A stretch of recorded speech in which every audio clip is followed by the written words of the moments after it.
So now we're going to try and understand why. Why was there this dramatic fall in mortality, in case fatality rate from measles, particularly in children, from the 1920s onwards? This is an extraordinary effect, and it's not good enough for us simply to say, oh, it's better social circumstances, better living conditions, better gross national product. Those do not define, they do not take us closer to understanding precisely what it was about those living conditions that led to this dramatic change.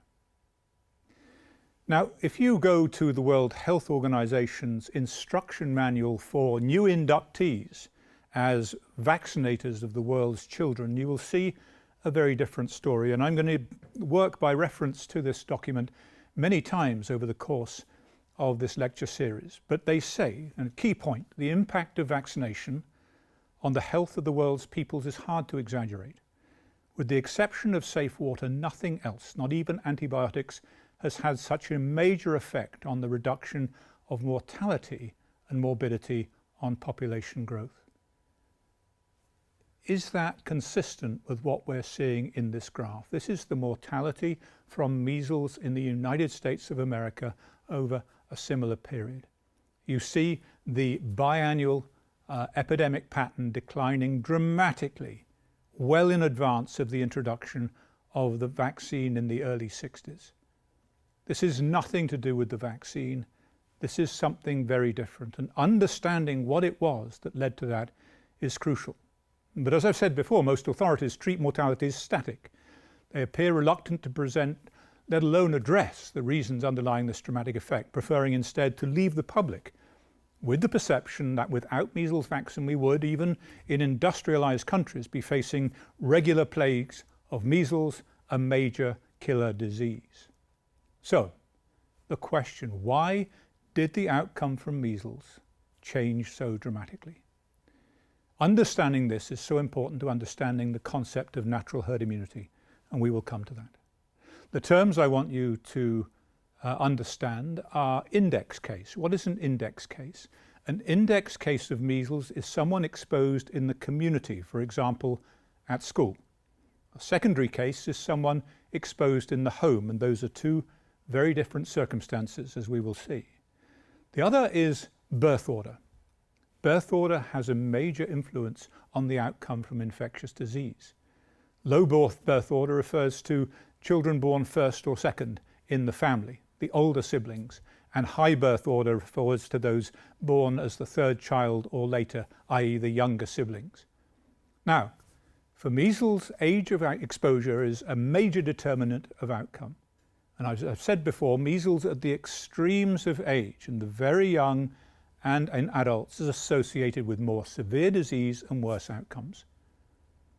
Childhood, 3 to 10 years of age, is the safest time to have measles, and factors influencing the age of exposure, not just age of exposure on its own, but factors that influence the age of exposure will influence outcome from measles, whether it's a more or less severe, more or less dangerous disease.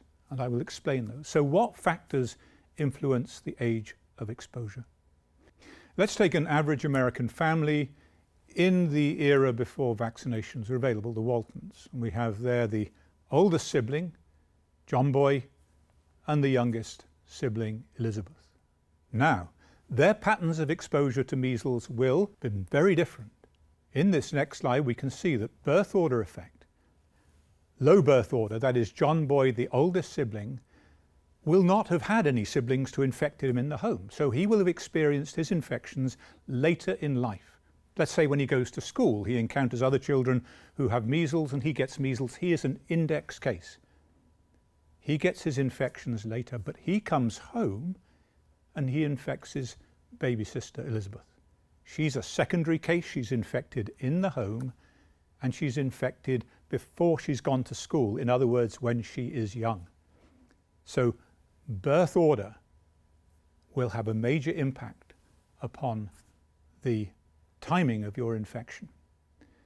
Now, John Boy, as the index case, will infect Elizabeth. The family structure is crucial, so the proximity of the births and the number of siblings will also alter this. In other words, if you are two siblings born close together, the effect of infection in one will be more obvious, more evident on the next close sibling than it would be, for example, if the siblings were born 10 years apart. So proximity of births is important, and the number of siblings is important. And let's say 4 or 5 of them go to school and get infected at school, and they come home and infect Elizabeth, well, then she's going to get a lot of index cases infecting her, and accordingly a very high dose of exposure.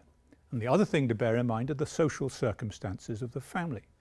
So if among the Walton family they are sharing cramped dwellings, if they are sharing a bedroom, if they're sharing a bed, and the index case is infecting the younger sibling, then he's going to be coughing over her all night long and giving her proportionally a massive dose of exposure compared with his brief exposure at school.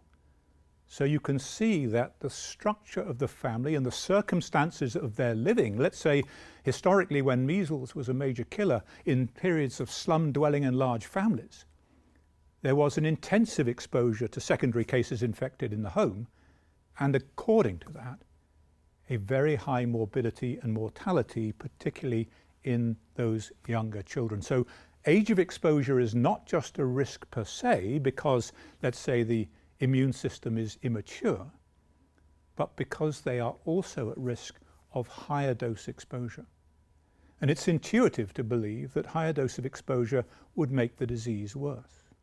So we have not only that the age of exposure, but the intensity or dose of exposure is crucial, and factors that influence that are the family structure, the number of siblings, the proximity of siblings in age, and the physical proximity of those siblings one to another in terms of their living and sleeping conditions.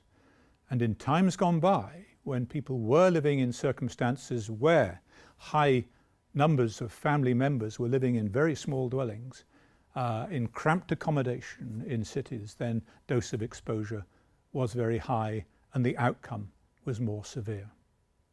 So the other thing to bear in mind is urban versus rural dwelling. If you live in the country, it may well be that you do not experience these infections until relatively late. You don't come into communication with them, you don't come into contact, but if you're living in dense urban dwellings, then you are likely to experience not only those infections earlier, but at a more intensive exposure. So you see this discordance between rural and urban dwelling in terms of the susceptibility to severe disease. The other thing to bear in mind that is unrelated to the virus itself is the nutritional status. And this is something that's clearly changed over time. And I cite in particular 3 vitamins, A, D and C, which are essential for immune system function. And indeed in Africa it is recommended by the World Health Organization that during epidemics of measles children are given vitamin A because they are critically deficient in that vitamin and need it to deal effectively with the infection. So you have these virus-related factors, these socioeconomic factors, and these nutritional factors which all conspire to determine the outcome from measles infection. It's very interesting to observe that in the American Civil War, measles was a major cause of mortality. Infectious disease killed more people, more soldiers, Confederate and Union, than died on the battlefield. Overall, 2/3 of soldiers who died in that war, 660,000 in all, were killed by uncontrolled infectious disease. And of these, in the Union Army, over 67,000 had measles. Of more than those, 4,000 of those died. Now, why? Because, of course, they had not at that time experienced measles until they became of an age which allowed them to fight in the war. And when they were confined in barracks, in hospitals or in trenches, then they were exposed intensively to measles virus, and accordingly it became a very severe disease. Now we can start to understand what statements like improved standard of living or social changes mean. What they are in effect is a proxy for the dose and the age of exposure to the virus. With increasing urbanization, communal activities like schooling, epidemics became established, and regular epidemics had the effect of ensuring almost universal exposure in childhood. That had the effect of protecting adults from getting measles, because everybody got it at school or as a child. And this, associated with the change in those factors that influence disease severity in the home, that is reducing family size, the disappearance, virtual disappearance of cramped slum dwellings, improvement in nutrition and sanitation, which again protected from death from secondary bacterial infections. All of these things conspired to lead to a declining mortality from measles. And so what these did, when we go back and look at this graph again, that over time there was this constraint upon the age of exposure that squeezed it together so that more and more and more children were exposed, meaning fewer infants and fewer adults were exposed. And this really underlies the concept of herd immunity. Herd immunity improved, it changed because we saw this change in pattern of transmission of the disease. Now, there's one other crucial factor, one other crucial player in this whole story, and that is mother. That is Olivia Walton, and her ability, having suffered measles herself as a child, to communicate, to pass on that immunity to her baby, to her infant during the first 5 months, 6, 7 months of life, to protect them at the most vulnerable time from getting measles. And so transplacental transfer of antibody, particularly during the last trimester of pregnancy and in breast milk, served to protect the newborn infant, at least up to 5 to 6 months and perhaps longer, from developing measles at that particularly vulnerable period. That is an essential component of natural herd immunity. And these things came together to produce this dramatic fall in case fatality rate, this dramatic change in the outcome from measles. That is what vaccination has to compete with. That is the effect of natural herd immunity. And what I want you to do as an exercise is to understand the significance of index versus secondary cases, family size and structure, high and low birth order, urban and rural dwelling, and the effect of nutrition in sanitation in really shaping what we, under the umbrella of social change, improved social circumstances, living circumstances, ascribe the change in outcome from measles infection to.